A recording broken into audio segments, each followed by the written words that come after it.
Sponsored by Squarespace! Ho, ho, ho, ho! Where should we put it? Should we put it there? Yeah? Up here, yeah? Right. Over there, maybe? Next to him? Yeah? Does that look good? I think. Or, no, there? I mean, could just put it... There? There? That one.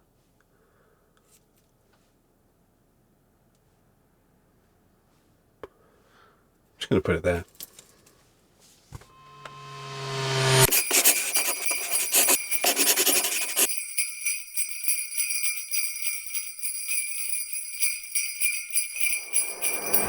Hello everyone, welcome to episode 74, the generic holiday episode. So this episode is, well, it was going to be like a Christmas special.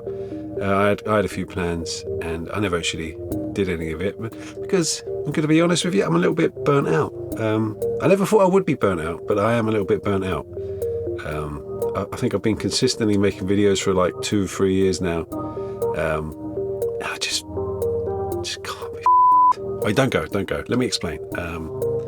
I've been consistently making videos for like 2 to 3 years. Okay, and every video I make, I put a lot of effort in. It takes me 2 weeks to make one video, and that's 2 weeks of solid work. You know, I'd film through the day, I'd edit all night, I would look after my children at the same time. You know, and I would never leave the house and actually be out there in the real world where you lot exist. I assume.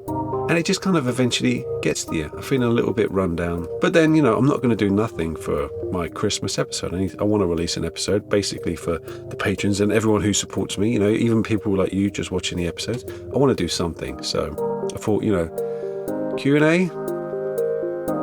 But it's just a way for me to, connect with you, like make an episode that's not going to drive me insane. What? I thought you said something. And I'll make that junk bot next episode. On a serious note, I am a little bit burnt out, okay? It's not serious. I think after Christmas, it'll be gone. I'll be back to normal, making stuff and editing within an inch of my life, I've had a life full of all sorts of crap jobs, and I thought I would never really suffer burnout doing something I love, which is this. I do love doing this. But yeah, I just have. I've been making a game recently, so every kind of spare minute I get, I've been doing illustrations for that. And I've been trying to make videos at the same time, and it's just, I just need a little break, that's all. So I've already explained this to my patrons, that I'm, stressed out, I need a little break. And they understand. And not too many of them have left, so, that's a result. So I've got lots of questions here from people on Patreon and YouTube and Instagram and stuff like that. I've kind of combined a lot of them together because there's lots of the same. Let's just answer some questions, shall we? So what's the first one? So what's your favourite bead shape? I knew there'd be a bead question in here somewhere. I was going to be all blasé about it and say the round one. But no, I think actually genuinely thinking about it, I think the little glass long ones that I use for arms and fingers, I think they're my most used and most useful, the long tubey ones. Am I going to do more buildings for respite? I want to build more respite all the time. That's kind of like my main thing. If I wasn't in this tiny little cupboard here, I would probably have a whole respite built and laid out. And I recently did this illustration of respite, and as you can see, it's pretty big. You can just about see, the King's End Inn just there.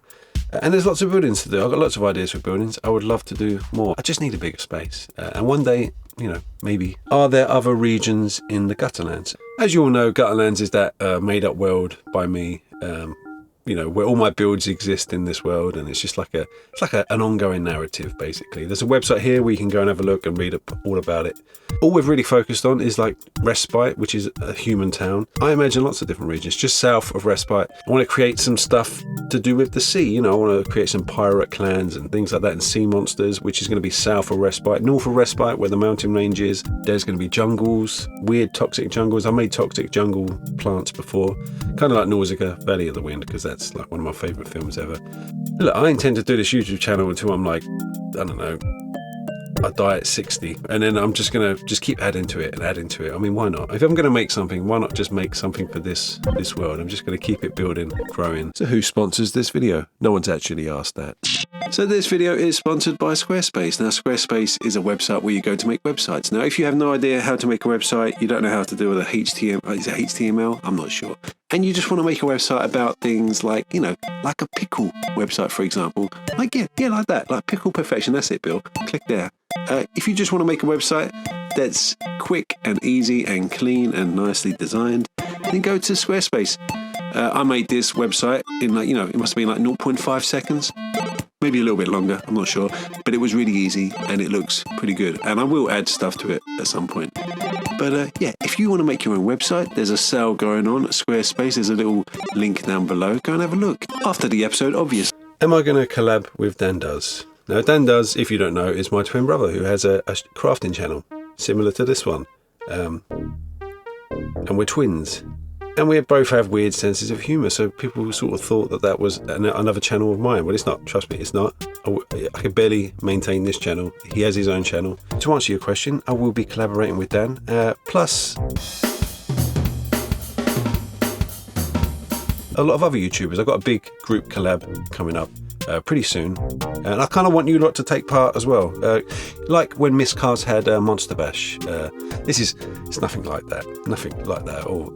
This is called the Big Bot Bash. What I want to do is create a big YouTube collab and a big community collab. All you lot out there who can build stuff.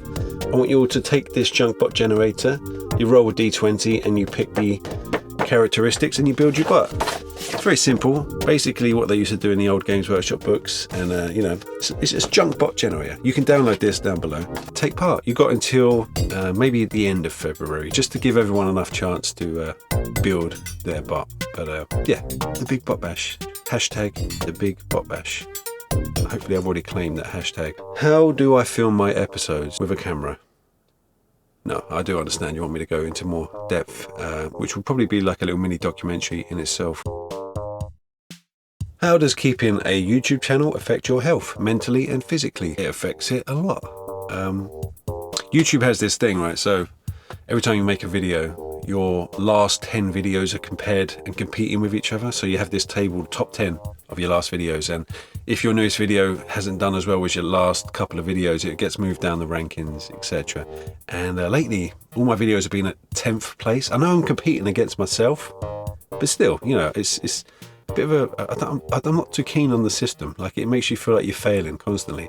It's not good for your health mentally, and you should just probably stop checking. Also, Patreon's kind of like stressful, because you do a good video, you get lots of patrons. If you kind of slow down a little bit, even for a minute, a few patrons will drop off here and there, and I had to stop checking that as well. Thankfully, my patrons stick around. They're quite loyal. So thanks. Physically, yeah, I sit here, I make stuff here, or I sit in the edit suite and I edit. A lot of sitting down. I have two little children who go to separate schools, and they collect a virus from that school, and from that school they like to combine it, pass it back and forth, give it to me, pass it back and forth again, go to the school, pick up a new virus, bring that back, give it to me. And if you're not exercising or eating particularly well, your immune system is shot, so I know exactly what's wrong with me. It's like I'm not really exercising enough, which is, I'm hopefully going to change soon. But yeah, how does the channel affect your mental and physical health? Quite badly, to be honest. But it is the best job in the world. At least I don't have to work with anyone else, which is, that is probably even worse for my mental health, actually. I remember lots of arguments with managers and people like that, where I'm sure I'm right and they're sure they're right, or even if they know they're wrong, they're right, and you'll go through that argument in your head on the way home on the train, and you'll just play the argument over and over and over again and dread going to work the next. Sod all that. This is better. I'd rather be this kind of mentally unhealthy than that. All your nice comments really help. Patreon support really helps me as well. That someone likes my channel that much, they want to chuck a few quid my way. That really makes me feel good.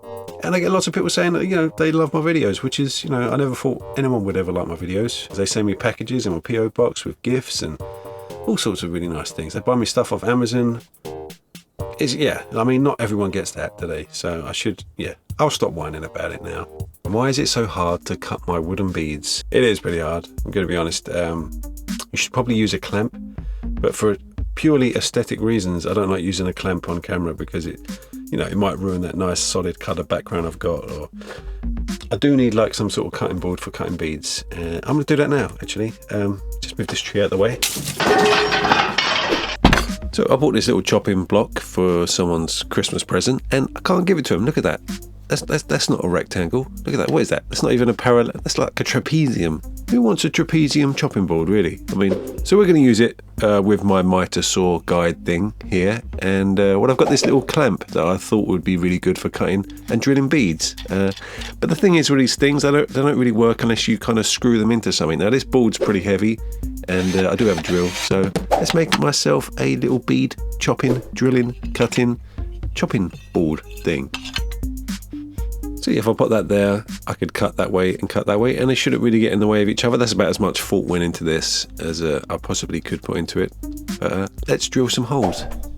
This is a little ice pick that I bought once for my Basic Instinct cosplay, but it actually works quite well as a little stabber thing to make little guide holes for your drill. I never did do that cosplay. Now you may think this is like crafting 101, screwing little screws into boards. I'll probably do it all the time. I never do it. I never use screws. I never screw into holes and stuff. I never do any of that normal crafting stuff. So this was actually a bit tricky for me. I don't know why. It should have been really simple, but it kind of, I think it works. Yeah, I can definitely cut that bead. That's cut, you know. And I could cut this bead here. So I guess there you go. It's a chopping board for beads. It is actually a lot better than what I was using before. Well, there you go. I built something for the episode. It's technically a craft video now. What project would I tackle if I had the space, the time and the budget? Like I said earlier, that picture of Respite I did, the illustration, I would love to make that. Probably not all of it because I need like a football field, you know. I just want a massive table full of really intricate buildings in that style. I would love to be able to do that. I'd love to have the space to be able to stick a table in the middle of the room, be able to walk around it and film it from different angles. When will Bangarang in the Gutterlands be released? It's released now, which is another reason why I can relax and get back onto making stuff. It's free to download. There's a link down below. Go and play it for Christmas. Merry Christmas. Happy generic holiday to everyone. Bangarang in the Gutterlands. There you go. My first game built with Ben Rose of Apocrypha Now. Yeah, I mean, I'm looking forward to playing it myself if I can find anyone to play it with. But I could just live vicariously through you lot playing it with your friends. Just make sure you tag me in it on Instagram. What did I do for a living before YouTube? I was in like video production, things like that. I used to make little corporate documentaries. I'm pretty sure I talked about this last Q&A, so I'm not going to go into too much detail. But yeah, I've worked on film sets as like ADs and stuff like that, like assistant directors. I spent a lot of my free time trying to make a career as a film director, which never really worked. I used to make a lot of short films. It is a world like, you know, it's who you know, and I didn't know anyone, so yeah, I was pretty screwed. I learned a lot of stuff, you know. If I wanted to make a short film now, I could. I have the skills necessary to get a crew together, make a short film, but I would rather do this, to be honest with you. This is kind of like an amalgamation of all of my skills in one thing, and my hobbies and things that interest me. Can we get a tour of the workshop? So it's like a tiny little cupboard. Essentially, I have to duck when I go in here. And as you can see, as you walk in, here's all my toys. I keep all my toys in here. And, well, my VHS collection, I'll have to keep all those in here as well, because basically this is the only place I'm allowed to keep things that I enjoy, because I'm married and I have children. I do like to look at all my little monsters in my pockets and my head poppers and, yeah, my nice little collection of toys. As you can see, I quite like small, colourful toys and just bundle them all on top of each other. Theo will probably, like, wince at this display. Talking to Theo, Theo sent me one of his prints, which I will put somewhere better at some point. It's just for now. And a little trading card. And here's the workshop, and it's literally just this. It's jam-packed. It is absolutely full. One day I think the floor is just going to give way and I'm going to land on the dining room table. I've tied it up, believe it or not. I tied it up a bit, but let's concentrate on this side first. On this side is all of the letters, you know, fan mail and stuff, and any pictures people send me. If you ever buy me anything on Amazon wishlist, they send a little note with it, with a little message, and I like to keep those as well to remind me. I have to read them all, you know, before I leave. Every time I build something, it takes me about 2 hours, but yeah, it's like a ritual. Down here, is where I keep all of my kind of power tools, just in a big heaped mess. I do normally organize that a little bit more, but I've got too many now. And all along this wall is just tools in no particular order. This is going to be someone's nightmare, this video. So this is the little chair I sit on when I make videos. It's like a kid's chair, I think. I look a bit ridiculous when I sit in there, but you can't tell that on camera. You know, just stick the camera on the low angle. You don't know the difference, you can't tell. It's the only chair I can kind of fit in here anyway. We won't look underneath the roof space there, because that's just, if I have nowhere to put something, I just stick it under there.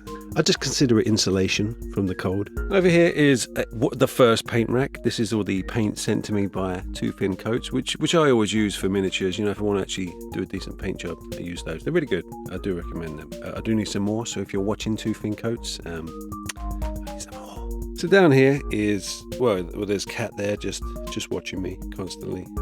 Little creep. And just next to him is a trolley full of, well, I've got like epoxy resins in there, different types of glue, washes and paints. And to be honest, I don't really know what's in this trolley. I think I probably need to sort it out. A couple of spray bottles there. I don't know. Above that, we have all my glues and my Mod Podges and masking tape and fillers and silicone things and hairspray for when, you know, just before I go on camera, and for you know, chipping stuff like that. And I think there's some nail varnish remover, just, you know, the kind of weird chemically stuff. I stick it all up there. Don't look at those. And just left of that, I have all my nail files and sandpaper and sanding sponges. I think that box is coming away from the wall, so I should probably fix that. So over here is the table. It's not even really a table. It's I've got a couple of, well, I just knocked all my toys over. That happens a lot. I've got two of these IKEA metal cabinets. There's one here, one over there. I keep some, so I keep all my lenses. And I've just kind of got an old desktop that goes over the top of it. So one day that's just going to go. These are all the tools I use mainly, you know, most of the time. I keep them on this little magnetic strip. These are all my Dremel attachments, knives. And here's the second paint rack. This is where I keep all the, you know, my cheaper paints, my paints for my terrain, you know, and the big buildings and the big vehicles and stuff. And these are some lovely models sent to me by Theo Kane. I really run out of room to store things, so I've decided to start screwing jars to the ceiling, as you can see here. Basically, it's just little jars for the sequins and beads, and I just drill through the lid and screw the jar back on, and it kind of stays up there. Yeah, I'm probably going to do it all the way along at some point. So I get sent nice toys and prints, and I like to stick them up here along the banisters. Sometimes you can see them in shot. These are some bits from Craftsman I still haven't used yet. This is my Ghostwatch figure, probably my favourite figure. Oh no, wait, 1 minute. No, probably Jet. Yeah, Jet from the Gladiators. She's my favourite. Here's my little VCR TV combi, which I like to watch VHS tapes on. So with storage, I've got these little magnetic spice pot things. I don't know, I just connect them wherever I can. With, you know, this one's for the shells. This one's full of, you know, hexagon things. And this one's full of eyeballs, you know, as you do. It's kind of organised. Like, these are all my clamps. These are all my crust. There's my crusted and my powders and my flocking stuff. I had a lot of kitchen roll tubes because I always save them, and I made a little sort of stick holder for all my little wooden sticks. These are all my bit boxes, kind of lined up, not in a neat way at all, not organised at all. And these are my bigger bit boxes. So these were organised into like tubey bits. This was like interesting detailed bits. And I think this might have been interesting detailed bits as well. My round bits like lids and things like that. Toys, miniatures, a box for the sprues. I don't know why I've got a box for the sprues. More bits stored in a little spice rack. You can take those little glass jars out. Down here is where I keep crates full of toys that I've got from charity shops or people have sent me. Yeah, it's kind of overflowing. That's going to explode any second. Over here is my Proxon that I obviously don't use very much because it's got everything on top of it. Just down from the desk, I keep all my cork and my card and my foam board and my hardboard in these big giant ammo crates. I also get toys sent to me by like independent toy makers, like the cool Tetsuo Akira toy there. This was sent by 52 Miniatures, and this was given to me at the Salute convention last year by a lovely lady. I don't remember her name, sorry, but it's a really cool print, and it's always there. There you go, look. I kept it, and it's right there next to my head. Don't know whether that means anything to you. And of course, Studson Studio horseshoe. So over here is where I keep all of the builds. I've got this little metal shelf here. I just keep all the builds over here, and you can't even really see them. I'd like to display them properly, to be honest, but I have to make do. You can see some of the buildings there. A lot of the rusters there. And of course the scrap titan just sitting on top of the TV there. With my Halifax money box that I had when I was a kid. Over here is where I keep all my wood and my corks, and I've got a box full of bony bits there. Just plastic bones, I don't know why. Over here is where I keep all my clays and my putties and a lot of flocking stuff. So over here is where I keep all plastic tubs and tubes and jars to store things in. I mean, I need storage for my storage. It's a bit silly, but yeah, I might need to clear this out and repurpose that for something. Over here we've got the red router. We've got some of the older builds. We've got Donatello there, obviously. That's probably about it. I mean, it's not a very big space, and it is pretty hard to film, so I do apologise for the handheld footage. But yeah, that's it. See ya! Do you consider yourself a video artist or a crafter? Well, both, obviously, but I do think of the video as the product. Like my models, once I've built them, they can get dusty on the shelf. I'm not really too fussed about them, but I do look over at my catalogue of videos with pride. I think I'm more proud of the videos than I am the builds, if you know what I mean. Storytelling. I've always just wanted to tell stories. I think this is a really good platform for me to just tell weird stories, and you lot seem to like those. Do you actually own any Games Workshop stuff? I do, actually. I don't hate Games Workshop. I'm not too keen on it anymore. I think like the books are all black and grim, and I know it's grimdark, fair enough. It used to be grimdark back in the day, but it wasn't so, it was still fun. I'm very into old GW, like from the 90s to early 2000s. I kind of lost track after that. I wasn't too keen on the stylistic choices and the over design of the miniatures. But one of the main things I was interested in as a kid was the books. I loved the books, all the artwork in there, these weird little stories, and just how weird and bizarre the books were. I could sit there and look at them for hours. So I do have a little collection of GW books. I have a few of the games, a few of my favourite games, and I do have a collection of old metal GW miniatures, a few plastic as well. There are certain miniatures that are like iconic to me that I kind of want to just collect the iconic ones from the 90s. I'm not really interested in GW lately. It's just, they blatantly tell you it's a money-making machine, and there's just not really much soul in it anymore. Like, there's not much heart in it. I'll stick with the independent gaming scene, to be honest. But I do love old GW. I do. I love it. Anyone's got any old GW they want to send me, just give me it. What do I do for fun? Well, making stuff, believe it or not, is fun for me. I do enjoy. If I didn't have to film it, it would be like a ridiculous amount of fun. If I didn't have to adjust the camera every 2 seconds, or check the sounds working, or adjust the lighting, or sit with this monopod between my legs with a camera in my face, I would absolutely love just sitting in here, putting on an old VHS and just crafting. But I still enjoy building stuff, even with the camera in front of my face. But I do other stuff. I like to play guitar, I like to play music, I like to draw. I've done a lot of drawing recently. I like to play computer games once in a while, but I feel too guilty playing computer games. Like, they're proper like time sinks. That's about it, really. What stationery do I use when I draw in my sketchbook? Well, I've got a bit of a thing for stationery. I went to Japan once, and all I wanted to do is look around the stationery shops. Ever since I was a kid, like, my favourite gift at Christmas was like the giant, like, W.H. Smith's pen set you'd get. Like just random pens, highlighter pens, all that stuff. That would always be my favourite present. I just love stationery.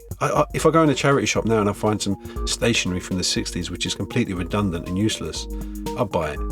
But yeah, I can show you now what I'm currently using in my sketchbook. Come on, I'll show you. So like I said, I have lots and lots of stationery. I've even got lots of stationery in my, emergency pencil case, but I'm not going to use most of this. Let's get rid of that. Most of the stuff I use for my book is basically this, a Blackwing pencil, which I learnt about from Craftsman. They're the best pencils you can get, really. My wife bought me a set for Christmas, which was lovely. For inking, I use this Uniball Air. Now, I'm not sure if it's permanent. I don't think it is. It's semi-permanent, which is just enough for me to watercolour over the top. And it's kind of like got a big fat nib like a fountain pen, so it's pretty good for inking. I get lots and lots of questions about my watercolour brush, and it's just one of these watercolour pens. You get them dirt cheap. I found 3 of these in the pound shop for £2, which is, it's just basically a pen with water in it that leaks through the brush at the end, and you don't have to use a little pot of water when you watercolour. This is my watercolour set, Winsor Newton. Now, I think Winsor Newton's a good brand, I think. I don't know. I don't really know much about watercolours. For what I use it for, like just blocking out colour, it doesn't really matter. You can use any old cheap set. These are good because you can take them out and replace them. But I never have had to yet, so it doesn't really matter, is it? Now, the second most asked question is, what is my sketchbook? Where do I get my sketchbook from? I haven't actually had a look, so let's have a look. Oh, look at that. It says Enviro Artway. Whatever that means for you, go and look that up on Amazon. I'm sure you can find it. Are we allowed to make our own creations that exist in the Gutterlands? Yeah, I want that world to exist for people to play RPGs in and populate the world with lore and stories. That makes my life easier, as long as it's not completely crap. Who are your favourite YouTubers in the Craftyverse? The last Q&A I did, I talked about all my favourites, like Craftsman, Dark Matter Workshop, Trent Miscast. But there's some new ones. I want to talk about some new ones. So one of my favourite new channels is @Bell. I'll link them down below. I really like his channel, which is hilarious. I love it. There is the Tired Craftsman, which is like every episode of his is like a low budget horror film, which I love. So yeah, check him out. I'd say Slimehouse with Theo Kane, but that's not really the Craftyverse, not yet. I mean, he is getting a bit craftier lately, but I love his channel. I'm sure there's more, and I've completely forgotten them. If there are more, I'll put them down. I'll link them down below. How long does crusted last? Well, I've had this crust. This is like the first batch of crusted I ever made, and it's still moist. I know people don't like that word. Just add a little bit of water, and it like reactivates, and it's crusted again. So yeah, it lasts a very long time. That's got to be over a year old, this little jar of crusted. The lid won't shut though. Like with the Tonk series, will you film a game of Bangarang? Yeah, that's kind of what I'm leading up to. So I've made a bead bot. There's 4 factions in Bangarang, which you can find out yourself by downloading the game just below. 4 factions: the bead bots, chunk bots, the meaty ones, and the uppers. I've already done bead bot and meaty one. I've got to make a junk bot and an upper, and then I'm going to make some terrain and then play a game. If I can find someone to play a game with me on camera. I got a lot of really good feedback when I did the Tonks battle report. People said it was actually one of the most entertaining battle reports I've ever watched. But it helps that Tonks is kind of simple and easy to follow and fun. If it was like Warhammer 40,000 and I had like 50 dice in my hand, I'm just throwing 50 dice. I mean, how many dice do you need for Warhammer these days? It's ridiculous. It's not just me. So what are your future plans for the channel? I kind of want to just carry on the way I'm going for now. Obviously, my first ever tabletop game has been released today, so maybe more. We've got lots of expansions planned for that, and expansions means more builds. This will probably be the Bangarang and Gutterlands companion channel. Obviously, the main source of builds for Bangarang and the Gutterlands, despite what I told you at the beginning and this month in particular. Yeah, I think after this Christmas break, I'll be fine. I'll be back on it and do more of the same. If that's all right with you lot, add more lore to... See, that's the thing with what I do. I'm not just building another diorama. I'm adding more history or lore to the world of Gutterlands. Everything I build is related to everything else. So I can build anything. And if it's included in the world of the Gutterlands, it just adds more weight. It's not like a waste of time, if you know what I mean. So I'm just going to continue adding to that world, I think, until eventually I get a bigger place and I can make giant ambitious builds. That's the dream one day. But for now, I'm just going to keep making small things in my small workshop and spending every minute of every day editing and stop motion animating things, because there's something wrong with me. I don't know why I do it to myself.